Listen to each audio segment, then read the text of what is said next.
Did you know you can advertise on podcasts? Don't act like you're not impressed. Find out more at podvertise.com.au. That's podvertise with an s.com.au.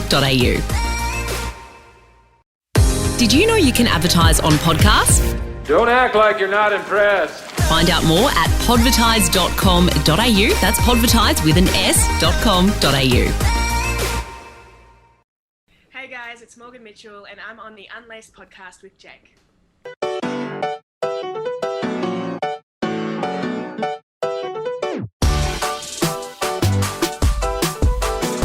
Morgan Mitchell, welcome to the Unlaced podcast. Thank you for jumping on. Anytime. How are we going? Yeah, very well. How are you? Where are you based at the minute? I'm currently in Colorado Springs, but heading to LA this weekend for a little bit more excitement and sunshine. Yeah, what's boring in Colorado? Out of Melbourne. Yeah. It's not too bad, but you know, I mean, if you have to pick between this and LA. Yeah, fair call.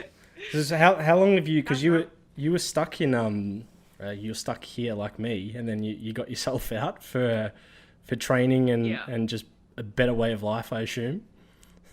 Yeah, I had to. It's actually part of my contract that I had to get a few races in with Adidas. So I thought, you know what, with the way things are going, I probably should try and get overseas and run. And I think it was like 1 week into stage 4, I was already losing my mind. I do feel kind of bad, but I just had to get out of here. Get out of there, sorry. So. No, I don't blame you. We're still in the same position as when you left, which is kind of crazy. But I mean, how insane is it? Like, it's a little.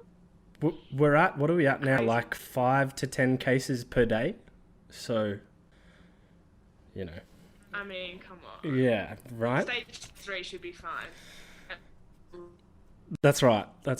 No, but anyway, as I said, thank you for jumping on. You are a superstar in Australian sport, as we all know, and one thing I do love about you is your personality. For people that have seen you get interviewed or in any form of media, you're just completely yourself all the time. You don't have a second gear of personality or a fake persona, which I think is just awesome and infectious. But I guess I've only really known you a small amount of time, and in that period of knowing you, you strike me as someone that's a very competitive person. So where did you get this competitive nature from? Kind of funny, actually. I would have to say from my 2 sisters, like they don't watch podcasts, anything to do with me they don't watch, so it's kind of good so I can say this. But we're all a year apart, and you can imagine 3 young girls in a room together, and we've all got the same interests, we all do the same thing, and I think that's where it started, was with those 2, because I'm the middle child, golden child, so had to make sure I was on top at all times. But they were both pretty sporty, and I think we're like 3 tomboys, you know, so it was more so not fighting for a hairbrush, but it was kind of like wrestling matches, boxing matches, you know, all that stuff. So I'd have to say shout out to Liv and Britt for kind of putting that competitive edge up on the table for me. What's the age gap between Liv and Britt? Roughly a year, just a little bit over. So I'm 26 on Saturday, so Brittany will be turning 25, I'm turning 26, and Liv's just turned 27 in May. Oh wow! So I know, it's pretty crazy. So you're all like so close to each other then, from an age bracket point of view. Okay, so I tell you what's funny, like there's actually 9 in my family. Like I have, What? Yeah, I know. So there's 7 other like half brothers and sisters. Oh, yeah, that's but it's crazy. That no one really knows about me.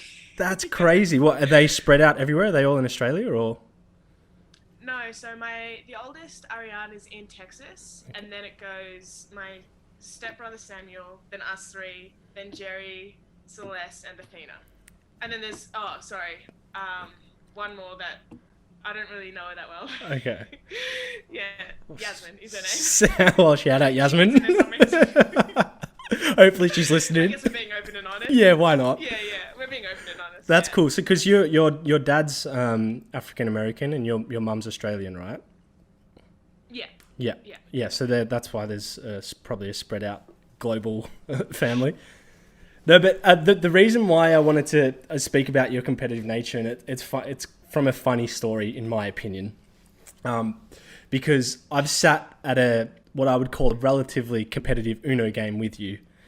And and for some reason you won quite a few consecutive games, which is one thing. Can be a bit of a luck game. But as the games went on, the cards started to feel warmer in my hands, and there was a lot of them were draw fours and reverses and skips, and I'm thinking, what the fuck? Anyway, next thing you know, the end of the Uno game, and you're sitting on a pile of cards. And had no remorse or no sympathy whatsoever, and I'm like, she just wants to win. Yeah, pretty much. Well, from what I remember, the rules were if you can get away with cheating, great. Yeah. I'm okay, sick. I'm gonna sit on my cards and win. Yeah. And then I think I sat on like 3 at one time. And I was like, bang, bang, bang, Uno, I win. And I thought, you know what? No one's catching on to it. This works. So I kept doing it. And that was the thing, like everyone else was kind of cheating here and there, but I don't think anyone caught on to if you just put them in your pocket or sit on them, you're going to win in like 2 minutes. Yeah, I don't know why I didn't catch on to it. I felt pretty good about it, to be honest. Like, I didn't care. I know. The rules. That rules was are written for a reason. That was the worst part about it for me. I'm like, she had no remorse. She was content with that approach. No, I feel like if you won, you'd be the exact same. 100%. 100%. Yeah. I was doing the same thing. It's just I got caught. No, because when and this ties into a little bit with your training, and I know you train with obviously the female runners, but you also train with male runners, and something you've said is every time you step on the track, your mentality is just to win. So I just wanted to try get a bit more depth to what that comment actually means to you when with your training and racing. Yeah, I think it's just like, that's kind of the end goal, you know what I mean? It's not like I win every race, that'd be nice, obviously, but I think training with boys, it kind of toughened me up a little bit. Like, I've always been a bit of a tomboy as well, so I fit in that environment a lot better, and they've just taught me, I've had sessions where I would be beating the boys, and then they've got sessions or certain, training sessions where they beat me. And that's where it kind of just grew from, I think, is like, all right, if I can beat a boy, I can beat anyone. Yeah. Yeah. So I think it just kind of comes naturally as well. You know what it's like being in that world of sport is like, obviously you want to kick your goals and you want to run the fastest time that you possibly can, but at the end of the day, we're all there for medals. Really. Yeah. So I think it's just one of those things that's always been drilled into me, but definitely my first serious training group with Peter Fitzgerald back from 2015 to 2017. It was me and like 8 guys, and I loved it because you could just talk shit. Boys don't really care. Yeah. I could be a little bit rough as well, and I'd come to training in a mood, and they'd just be like, "Fuck, Morgan's here and she's unhappy. Just like stay away." Yeah. I think that's what I liked is like they just let me be emotional and like kind of be free with how I express myself. That's awesome. Yeah, definitely. I'd say shout out Rory because I know he might actually watch this at one stage. I'm pretty sure he made me so angry one time, I can't remember. He's probably just butt fucking around. And I was like jumper punching him, like, we're gonna fucking do this, Rat. But it's only have like an hour every day out of the week, 5 days a week to actually do that, to actually be that personality. So it's like, get the anger out now because the boys can cop it. Yeah. And move on. I'm sure they'd take it. And be supportive. A bit of hothead. Yeah. No, did you play much team sports when you were growing up? Were you predominantly playing team sports? Have you always been in a sort of an athletics environment? A bit of both, really. Like, I went to a primary school in South Melbourne called Galilee, and my mum worked long hours. And they had such an awesome after-school program. I'm not sure if they still have it, but you could do anything. Like, honestly, I did chess, piano lessons. There's a thing called circus skills, and like they had tees in the gym. I know it was like gymnastics, but it was a little bit more fun. I don't know. It was fun and flimsy, and that was cool. But again, I think being a single mum and trying to take care of 3 kids, she was like, far out. The only thing I can do is get them to play sport because at least I don't really have to focus on what they're doing, and they've got a team environment. So for me, it was probably, and my main 3 were basketball, netball, and track. And then I did make a few teams for netball, and kind of just thought, I'm a little bit over it. I just wanted to beat Liv and make as many teams as she did. Kind of did that, and I thought, okay, I missed track after 4 years. Let's try and go to the Olympics. And that was me getting drunk every weekend in year 11. I came up with that idea. How good's that? Isn't that honestly, isn't that sad? That's kind of funny. That's where it all started. So did you? Yeah. because I'm fascinated, right? And I don't even if you know that I used to play soccer, which is probably cool. I'd probably prefer that. But all I've ever known is team sports. So, and like in team sports, as you know, you've experienced it. You just vibe off other people, and when you play bad, people pick you up, and when you play good, everyone's like, oh, it's infectious. But for you, it's just you're kind of versing yourself all the time. So for me, just what is that like, and how do you motivate yourself? And when you have bad days, what's that what's that process like for you?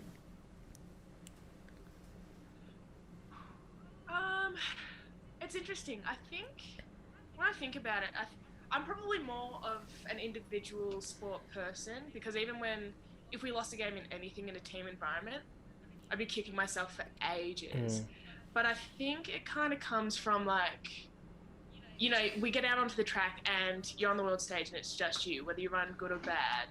You kind of have a team around you if you run bad, and then you also have that team there when you run well. But it's also nice, like for me, it's more so just going back to your hotel. It's quite, I don't know if it's like egotistical, but you go back to your hotel room, say, you've just made the Olympic team, you've won the nationals and you've run a PB. It's honestly the best feeling knowing you've done that all on your own. Yeah, that would be cool. It's hard to explain. It's just like, fuck, like all on me. Obviously the team built that, but at the end of the day, I'm the one getting out there on the track and just doing it by myself. And the only difference is, I guess, your team is like your best friends, your coach, your physio, and you just kind of have to hope that if you do run well, that they are keen to have a drink with you after. Because I know, like, you'd have a team of boys and be like a cool boys club where you can just rival each other. But it's not like I can necessarily call up. I'm pretty sure my coach would be keen, but she's like 50-year-old woman. Yeah, it's a bit different, right? She does love to. So she's probably going to turn back the shots. It's a little different. Yeah. It depends though. I mean, if I won the Olympics. Yeah, that's a different story. She'd probably be making you have shots. Yeah. No, but there would be something liberating about, I guess, the independence of being successful in a career in any form. But I guess when you are having those bad days, or you've got to get yourself up to go to training, and really it's just you and your coach or some of your teammates, do you have challenging periods with that, or are you kind of so accustomed to it now? No, I will always have challenging periods. I think because I have so much going on away from the track as well, I find it a huge thing to be like, okay, I still have to focus on track. It's, my main source of income, this, that, the other. But the one thing for me is like, if I can't be bothered, I know by the next session or the next race, if I run crap, it is because I couldn't be bothered. And there's nothing more embarrassing than having a bad session or race. So for me, that's just motivating in itself. Yeah. It's like, if I don't do this, I'm going to suck. Like, let's just get up and go. But it's also the things that come with it. Like, a lot of athletes say, yeah, I just want to see how fast I can run, how far I can, throw or jump or whatever. But for me, it's like, man, if I don't go to training, then I'm giving up a huge opportunity, yes, to run fast, but it's also, to connect with other athletes, to meet potential sponsors, to travel the world. Like, I can't. Yeah. Why would I want to give that up for an extra 5 minutes in bed? Yeah. Which I have done sometimes, don't get me wrong, but as I've gotten older, I've learned not to do that. Yeah. There's a lot of collateral with that. Actually, one of the things I know about you with your training is you really thrive off training early in the morning and like getting yourself up and going. Why? That's a good question. I'm a morning person for sure. Okay. Like, honestly, even a night out, I could get home at 3:30, 4:30 a.m. and my body clock will wake me up at 6:30, no matter what. Wow. It's so weird. I could wake up, have a coffee, then I might go back to sleep. But anyway, moving on. I think I've always been a firm believer in, if you wake up early, you've got more life to live. I've got more time to spend, and I kind of just love getting training out of the way.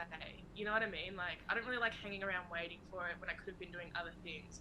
And my coach is a morning person too, and so are a few of my training partners. So I just thought, let's just get after it at 7. We'll be done by 8:39, and then everyone else is waking up, and we can just go out to coffee, shop, hang with friends, answer emails. Yeah. So, but for me, it's definitely like, just get up and live. You know what I mean? Yeah. It's not that hard. I actually think I don't know what it is. It's something about getting up early and training, or training in like harsh weather, like rain or cold. I think there's something like, there's a mental toughness that comes with that. Yeah. I can't define what it is, but something liberating and powerful. Yeah, but isn't that interesting as an athlete? It's like, do we just get used to it? You know what I mean? Maybe. I think I'm just used to it now, like the weather conditions and stuff, especially in winter. Yeah, true. First few weeks I'm like, what the fuck? But then after it, I'm like, Yeah. whatever. True. Put some gloves, she'll be right. Yeah, training in Melbourne, I can imagine you're probably used to all kinds of weather. Well, this year was my first stint at home in 8 years for winter. This is my first winter. Yeah, you said you don't like winter here, do you? Nah. And I've never really been to the snow properly. I think I've spent one day there. But it's like, if you're going to be cold, at least give me something to do, Let me snowboard or Yeah. So, Yeah. won't be doing that again. You're like me, we're coloured, we're made for the heat. We're made for the sunny climate. Because you got into athletics, I think it was around 2000, roughly, when we had the Sydney Olympics, which is a pretty crazy time. I think everyone was drawn to the sport around then. And one of the most famous moments at that meet was Kathy Freeman's run and where she won gold, and it's kind of edged in Australian history. I was just curious to know if that performance or the Olympics in itself was something that really, I guess, inspired you to be, an athletic runner at an Olympic Games. It definitely did, for sure. It's quite funny because, people do ask this question, I reckon, to any athlete. And if you weren't an athlete at the time or, an aspiring athlete, it'd be crazy for you not to get inspired by that run. You know what I mean? So for me, it was kind of cool because it was like, wow, a black woman running and she won, and it's the Olympics in Australia. And I guess it did start the kind of fire in the belly, but at the same time, all I really do remember from the Olympics is colouring in the mascots at school, thinking this is so cool. You know what I mean? That part was probably, I wish I could tell more people that was my favourite. I don't even, was it Ollie? Yeah, it was. Yeah, that's right. I remember. Yeah. I reckon they were the coolest mascots, and that's all I really cared about as a kid. Yeah. So how old would you have been then? Like, what, 5 or 6 around that time? So pretty young. 5 when it happened, and 6 obviously the month. Yeah, we'll say 6 that year. So you've been pretty much doing athletics for as long as you can remember. Yeah, I mean, I did have a pretty big break from, maybe 14? Yep. I think. Like, I'd still do school athletics just to get out of school, but I just didn't care for it until I heard Rio. You know what I mean? Yeah. I mean, anyone hears Rio, you're like... Well, speaking of Rio, because that was your Olympic debut, and must have been just an incredible moment and something for so long you were preparing for. And I actually watched your 400 meter heat recently, just to kind of, I guess, retract that event, because I do remember watching it at the Olympics, and as part of the build up to it, the commentator mentions the amazing Australian season you had, being the 400 meter Australian champion, and just athleticism overall. But she said apparently she's incredibly nervous as you were sort of preparing on the blocks. So, I mean, can you explain just, training for an event for so long and then it being there just must be crazy. Yeah. Can I just say, this is one thing I've never been able to clear up, is I was nervous, but I wasn't fucking that nervous. Like, my face always just looks unhappy and sad on the start. Like, that's just my relaxed face. It's kind of ugly. Okay, cool. But I think it's just what people get. They're like, oh, and she's so nervous. Like, who's telling you that? I don't see why. When I go to my coach, I'm so nervous. Right? Yeah, but I don't see why. Channel 7. People and commentators, when they say that, kind of frustrates me, because it's like, well, if she's not nervous, she doesn't care. I mean, usually when there's nerves, it's a good thing. Yeah. But like, I mean, you obviously settled those nerves, because in the heat you ran an incredible race. You came second and qualified for the next phase, which you must have been so proud of. Yeah, I mean, like, that's the thing. I was nervous, just I wasn't having a breakdown, but it was kind of cool because I knew exactly what I had to do to make the semis. And the only thing I was really pissed off about was that I was 0.05 off of my PB. So that for me, I was just like, far out. If you're actually going to go hard to make the semis, run a PB. Yeah. But it was just like, box ticked, like, I'm an Olympian now. I've crossed the line, done the job. Obviously, it didn't go well in the semis because that's when I just kind of went out too hard and blew up, and it happens. But it was such a cool learning experience because then I got another opportunity to back up with the girls in the relay, and I think we did such an incredible job with that. But yeah, all in all, it's like, for me, it was just like far out. 4 years ago, I'm going out more than I'm going to school, and then 4 years later, I'm at the Olympics. How does this happen? It's insane. Like It's a pinch yourself moment. The coolest part. Yeah. That to me was the coolest part. It's just like, if I can do it, honestly, anyone can. No, that's awesome. Because one of the and I know you've recently changed your event, but just kind of wanted to get your perspective. Like, what's your strategy when you're running a 400? Because how do you I guess, because it's a big run, it's a big sprint. Yeah. I mean, it's different for everyone. Like, I'm definitely not the fastest. I've got more endurance in me. So I would go out quite relaxed and then just rely on my strength to come home hard when everyone else is dying. So that was pretty cool. It's just like, get out hard, a good relaxed rhythm, which we call a float down the back. Work the bend. This is if it's all going well. Work the bend and then, come home hard. And my coach was really good. Both of my first coach, Berkey, who is now my mentor, and the one that took me to the Olympics, Fitzy, they both just said, trust me, in the last 20 meters, you'd be surprised with how many people you catch. And I think it's like, even the last 50 in that heat run at the Olympics, you kind of see that. Yeah. It's like, just don't give up until you cross that line, because that's when everyone, the piano on the back, you're like 100% running it backwards. So that's how we approached it for sure. You seem to get an extra gear in that last 100, don't you? I've watched a few of your races. It's just the chase. I just love the chase. You know what I mean? And I think it was from training with the boys. It's just like, fuck. It's like that really cool feeling of like, you can see them dying and you're getting closer and closer and closer. And for me, I'd be like, fuck. Whole ass. Yeah, so that's kind of how I'd run it. How much is that that sort of back 100 or 50 when, I guess, the runners are sort of giving their all, but how much of that is physical to mental? Because I assume the mental side comes in a lot as you're sort of pushing the body to the limit there. Definitely. I think I've always been a firm believer in, especially on that level playing field, is like, we're all Olympians, we've all qualified. So technically, physically, we're kind of all the same. And it just depends on what people have done mentally to actually work through and break through that pain barrier. And that's what I try to, like, even a lot of my training partners that I train with that are younger, I'm just like, shit, you get to States, you're all obviously meant to be there. It just depends on who wants it more, really. Yeah. So I do try to work on that mental state a lot, because there's nothing quite like lactic acid. Oh. You know what I mean? I don't know. You know what lactic acid feels like, right? I don't think I've felt it to the levels you would in at the highest sort of speed, but yeah. There are some key sessions I can still remember to this day that have just felt like, one time just before Rio, I thought I wasn't going because I pretty much passed out after a session, And it's funny because it was actually a session that Kathy had done back in 2000, and we saw the times, and me and my friend were being kind of cocky, like, oh, let's just try and get as close as we can. Went out too hard for the first 4 reps. And I'm not even joking. My coach and my training partner can tell you this. We're in Queensland on a training camp. We finished the last rep. I'm crawling to try and get water, and I thought I was already in base camp in Miami. Oh my God! I have to pack the bags. We're going to Rio next week. He's like, Morgan, we're in Queensland. I swear to God, I thought I was somewhere else. And that's how bad it was. That's just I'm swearing at him. Like, felt so bad because I was like, get my water bottle, you. And then I'd be like, spazzing out on the grass. What's that? Just a point of exhaustion. Yeah, but it's like what you have to do, you know what I mean? Of course. It's sad, but we keep showing up. Yeah, no, weird. Yeah, why? So when you're running, I guess I can imagine it's probably you have these nerves building up to the race, but as soon as you're off the blocks, like, you must just be so present in your performance.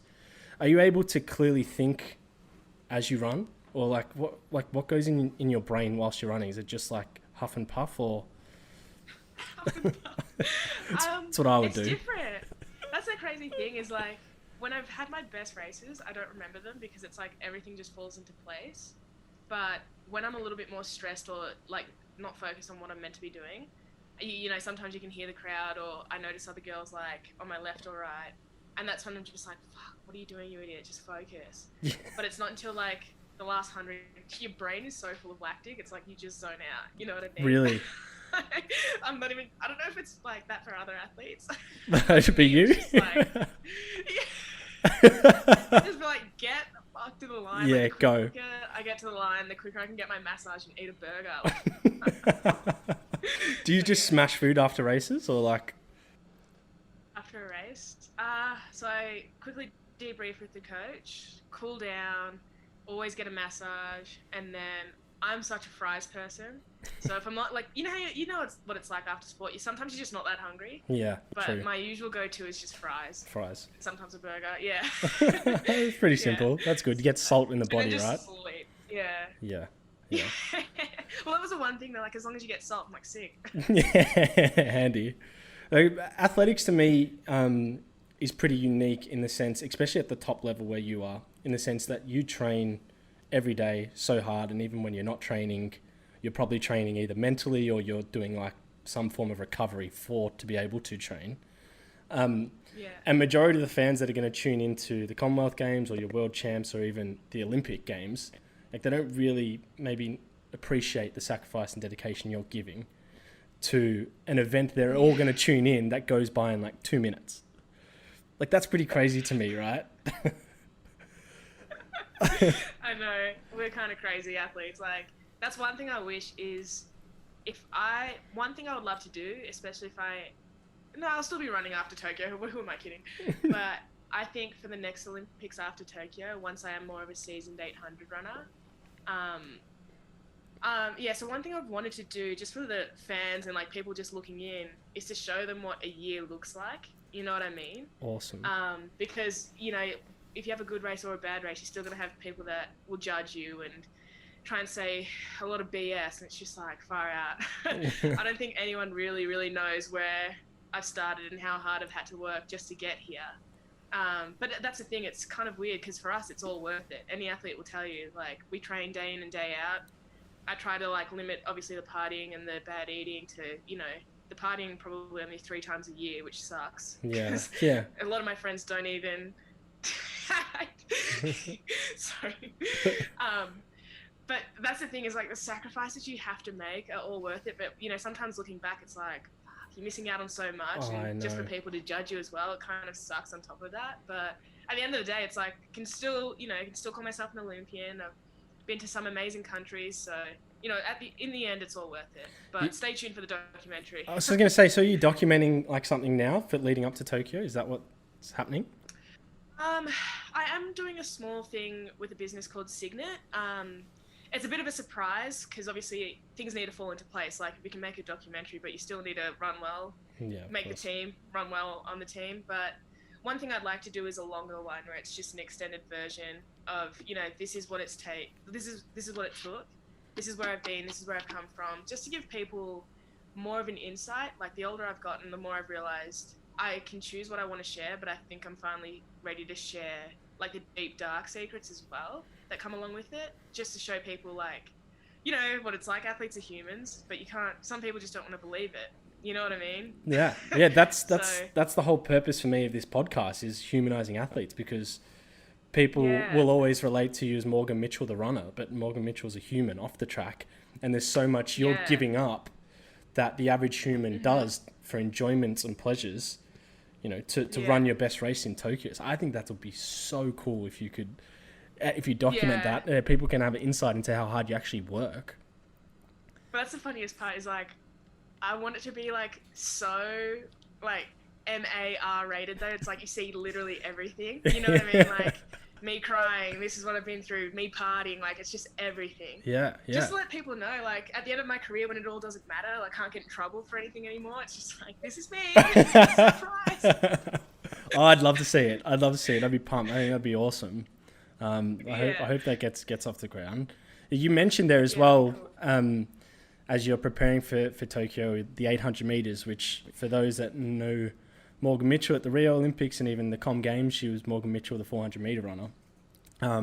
So the changed 800, I mean, it's not just an extra 400 meters, it's a big difference. So what led to that change, and how are you feeling about the event overall? Yeah, so it was after Com Games. Well, during Com Games, my best friend was coaching me. I lost my coach, we parted ways.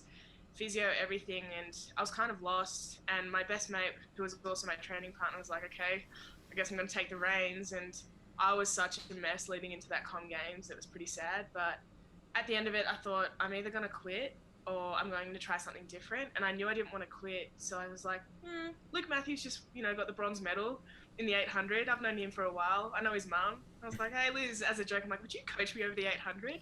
She's like, yeah.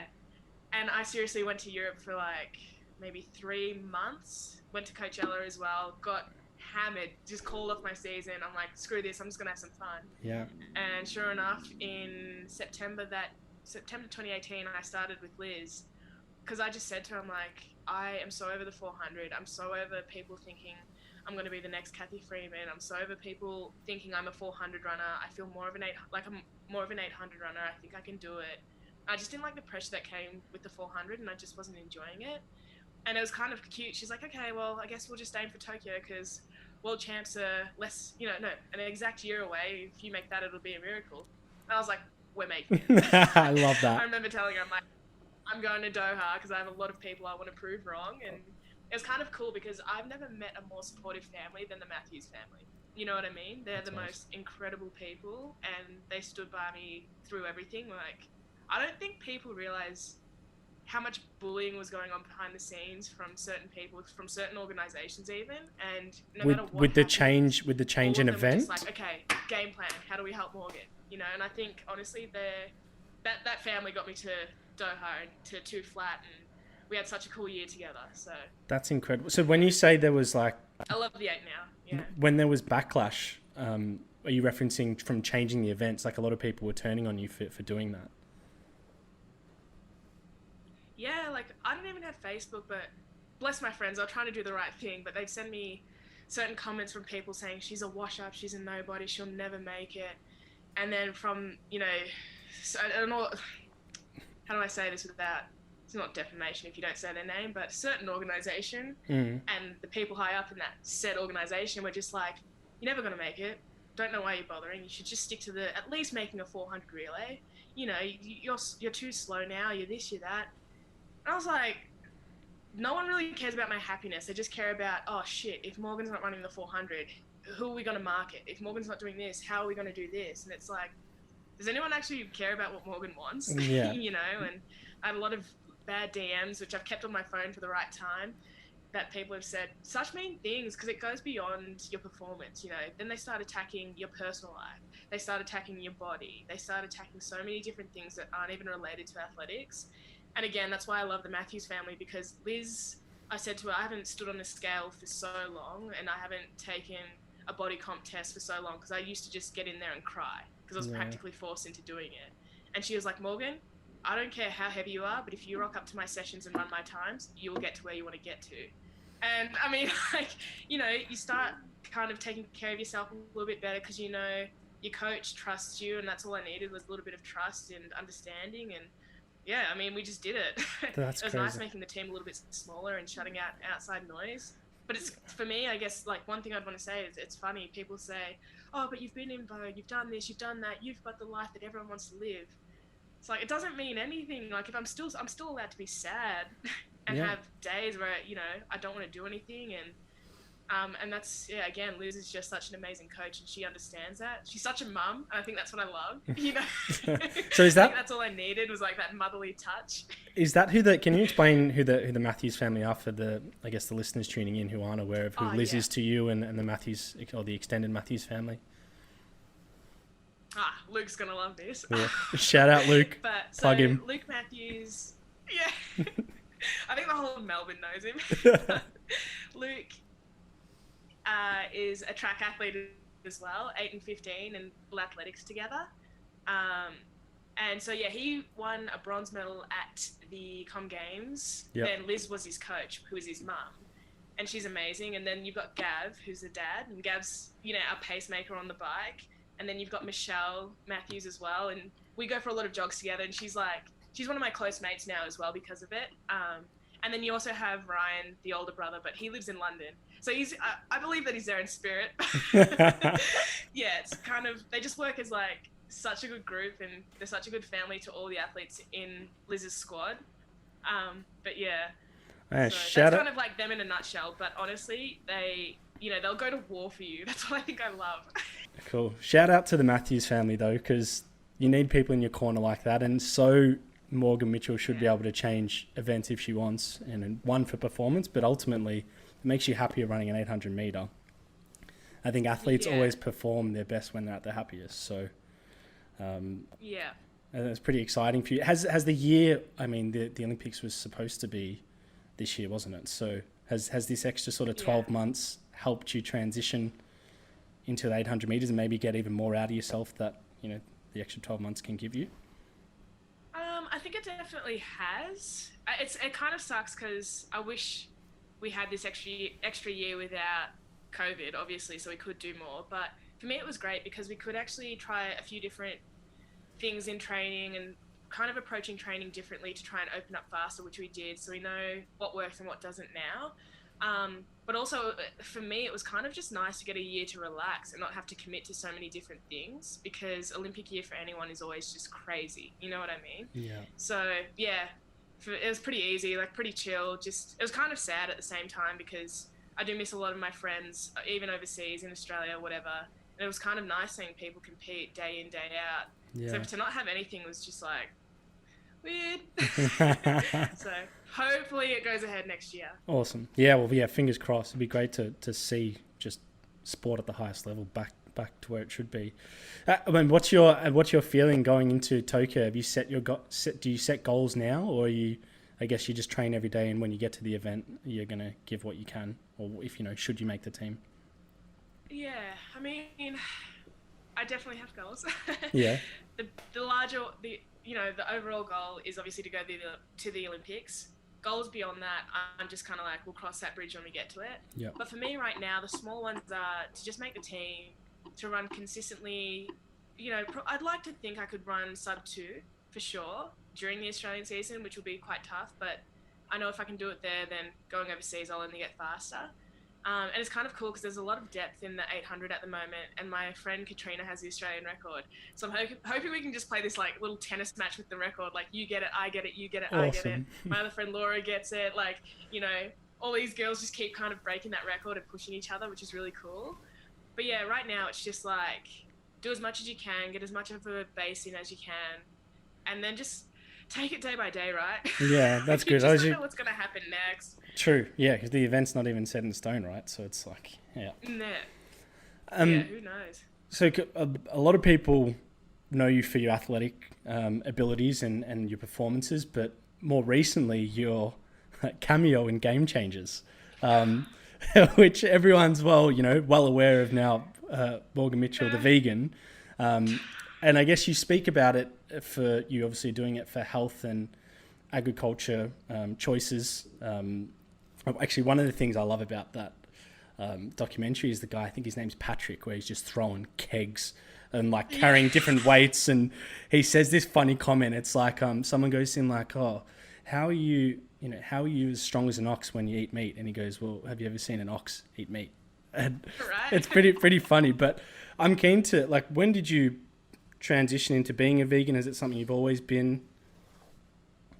Yeah, no. So I started, I think it was end of 2014. So pushing 5 years now. And I honestly just haven't looked back. Like, at the time, I just didn't really care. I'm like, okay, I'll try this vegan thing, whatever. And then the more I researched into it and what it does for the environment and stuff, it was just like, a no-brainer for me. I just thought, okay, well, I guess I'm just going to have to drop everything and try and help the environment in any way I can. And I won't lie, it does have its challenges because the vegan community is obviously amazing and they've been very supportive. But at the same time, sometimes it's like, yes, I'm still a vegan. Like, yes, I have other things. Like, I'm trying to focus on that, trying to focus on the Black community. I'm also, doing my part with Cottage by the Sea, which helps disadvantaged children. And I have a lot on my plate. But the whole vegan thing and the Game Changers thing was just like a blessing. You know what I mean? It was just so cool. It was such a cool thing to be a part of, especially when did it air? So it was last year, September, October. Yeah. And being able to go to the premiere in LA and like the whole Hollywood thing, that was pretty sick. I went, that's awesome. That was just, a little girl from Werribee, who would have thought? You know, I'm actually not. I'm not a vegan. But after that documentary, I started ordering like vegan burritos and stuff. And I'm like, oh, this like it had a massive impact on me. And I'm someone who always eats meat. I think it was a really well described documentary of the diet or how athletes at the top are utilizing it. But as part of that documentary, you talk about your actual energy and iron increasing. Crazy. Does that translate to like better muscle performance, either in speed or recovery, or iron? Yeah, just across. Just in general, more so for you. Yeah. Well, for me, it was more so recovery. Like, I read a little bit about the dairy industry and what that can do to bone density and stuff. And even if you look at a lot of NFL players right now that have ditched dairy, are just like, holy shit. Like, recovery is just insane. You know what I mean? And for me, I just try to tell people, well, you know, if you have to inject animals and, you know, dairy and their byproduct with certain chemicals just to be readily available, I mean, isn't that a bit weird in itself? Yeah. So for me, it was just like, my recovery was insane. I had more energy. My iron levels went up probably because I was actually eating more nutrient-dense foods. You know what I mean? Right. Like, we kind of just rely on meat for everything, but kind of also has that negative effect. But yeah, my number one was definitely just recovery, like through and through. That's all I tell people. It's just so nice to wake up and be able to get after it again. So yeah, I don't know if anyone's a meat eater like bagging me right now. Come on, just give vegans a break. That's all I can say. Just stay in my lane. You stay in yours. 100%. I think it's pretty cool because I mean, hearing people within the documentary like be able to compete at the highest level on a vegan diet. People have always associated, you need, you know, the meat protein and, you know, the fire that the red meat gives you, but obviously not, because there's a lot of athletes out there like yourself that can compete at the top level on a different diet. No, it can be done for sure. And I think it's kind of funny. Like, I remember in 2016, if I had a bad race, people would immediately like blame the diet. But if I had a good one, it's just because I'm talented. You know what I mean? Yeah, it's like, fuck, you know, lose. You know, can't win either way.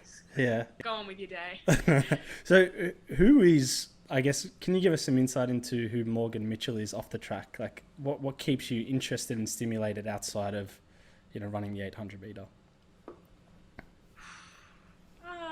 That's a good question. Probably, to be honest, I'm so relaxed and like low key about a lot of things, but I'm a bit of a nerd, and all of my friends will tell you this. I'm happy with it, but like, I love to play piano. I'm still learning Spanish. I'm still in school. I'm enjoying that. I love hiking and online shopping and a little bit of design. So for me, it's just like, I reckon it's just undiagnosed ADD. I need to just be doing something all the time. Yeah. But honestly, it's just like, I love nothing more than just like headphones in, going to a museum or just going shopping or doing stuff on my own, because for me, like even going to the family farm, it's quite nice because there's hardly any internet. I can just hang with my family. Sometimes we don't even talk to each other, which is nice. And I can just be myself. Yeah. But then, shit, if you give me a taste of off season, it's like, don't call me for 3 days. I'm partying. Yeah. I've earned this, right? Yeah. Yeah. So that's probably me in a nutshell. Do you find? I mean, just by your description, it seems like you've got good balance. But do you feel you've got good balance from the sporting performance to just being a day-to-day human being who can live, you know, her own life? Yeah, definitely. I personally think I do, because my coach now has given me so much more freedom. Obviously. Yeah. But I think I have it done. I think I'm doing quite well, because sometimes I put too much into athletics and forget my social life. Sometimes I'd obviously put too much into my social life and it'd show on the track. But now it's just like, I know exactly what I have to do to run well, and one big part of that for me is having fun. Yeah. You know, sometimes I might have to jet off and do a shoot in Sydney or whatever, but I always tell my coach I'm either going to train that morning before the flight or straight after the shoot. Whether I'm dead to the world, like, training will get done. And that's the thing I think I wish people knew is, you know, you go to my Instagram and they're like, she doesn't really upload too many sport videos. She doesn't really, I've done it now, but it's like, I'm allowed to show what I want. I still have a life. Yeah. And even if I'm just showing you my life, trust me, I'm still training, but I'm probably too heavily invested into training to actually upload anything at that time. So yeah, I think I definitely have the balance done. Oh, that's good. Quite well. That's good. It's good you're multi-skilled. So you should, having different Yeah. avenues to promote yourself and to grow your brand and have different Yeah. business ventures is healthy. There's one thing for me when I like playing soccer, and you mentioned it with Tokyo, and there's probably some more events after Tokyo, but athlete transition is something I'm very passionate about because like you, I was just in a world where I was known as Jake the soccer player, and now you're Morgan the athlete, and I had to completely disassociate away from it when I came out of it because I was like the identity loss of not being in it anymore was really hard for me. But do you have like, I guess, a view of what you want to do post athletics, like a bit of a path out, or is it kind of just, you know, you're just going to run and see what happens? It's funny, like, I tell you what's so interesting, and like, I don't want people to take this the wrong way or think I'm arrogant or anything, but I think it's because I have so much going on off the track. There are a lot of things I guess I could choose from, but for me, like, my ultimate goal is to just retire in Spain somewhere with an orange juice cart and sell orange juice for the rest of my life. But I know I can see that happening. I'll join you. I'll have the sangria bus. Right, I'd be your number one customer. Yeah. But no, I think between now and then, I'm really into design, so I'd like to get into some sort of area of fashion, whether it is designing or even just shadowing someone for a bit. But recently, like, especially being in America and connecting with a few people in LA, I'd love to try something like acting or whatever, just something super different. Oh yeah. But it's a tough one because, you know, it's a big world and you can't just walk in and be the next bloody Brad Pitt. That's great launch. Yeah. But yeah. Speak for me, yourself. It's just something in that entertainment industry. No, that's awesome. Yeah, that's awesome because you do a lot of you do already a lot of kind of shoots and the entertainment industry. I mean, you're already kind of doing a lot of things proactively in that space. With Adidas, you're on the cover of Fitness First, a massive gym chain in Australia. So I guess you're kind of tapping into other areas outside of athletics, which is pretty cool. Yeah, let's just hope I can keep going with that, right? Before I turn into a leather bag. No, it's awesome. It's awesome. I think it seems like you're a very well balanced person, and it's exciting for you that with Tokyo coming up, I think, changing events, you're going to have an awesome time, and it's been awesome having you on this podcast. It's been for those that are tuning in, we've had some Wi-Fi difficulties, but the team at Room 10 have done an awesome edit to make it all come through. And yeah, mate, what's your plans now? Are you going to stay over there for the time being and train and prepare, or have you got some meets coming up? Yeah, no, so I'm just training at the moment. Heading to LA for the birthday weekend in a hotel, which will be great. Beautiful. And then probably just come home. I think I'll come home end of November because I do actually miss my squad and my coach. And now that things are opening up, I'm like, okay, well, I better kind of, I've been training well over here, but I love just being in Melbourne and, running along on Melbourne Beach and at the track. And I just like familiarity. So, yeah, just to get back to that, I think that's one thing I'm missing right now. So that's probably next on my list is pay for that expensive flight back. Yeah. Oh well, it'll be good to have you back. We'll definitely have to have a game of Uno where we can see the cards. I'm pretty sure. Can I just quickly say you made the rules? Anyone knows me. I am the biggest cheat when it comes to any form of like competitive game, and Uno, I'll hang my hat on. Do not play with me, but also do not play with Morgan Mitchell because she'll beat you at your own game. Love that. No, as I said, thanks for coming on, Morgan. We'll keep in touch, and super excited to see hopefully this documentary that comes out of the season leading into Tokyo. Yeah, that'd be sick. Thanks for having me. No worries, pleasure.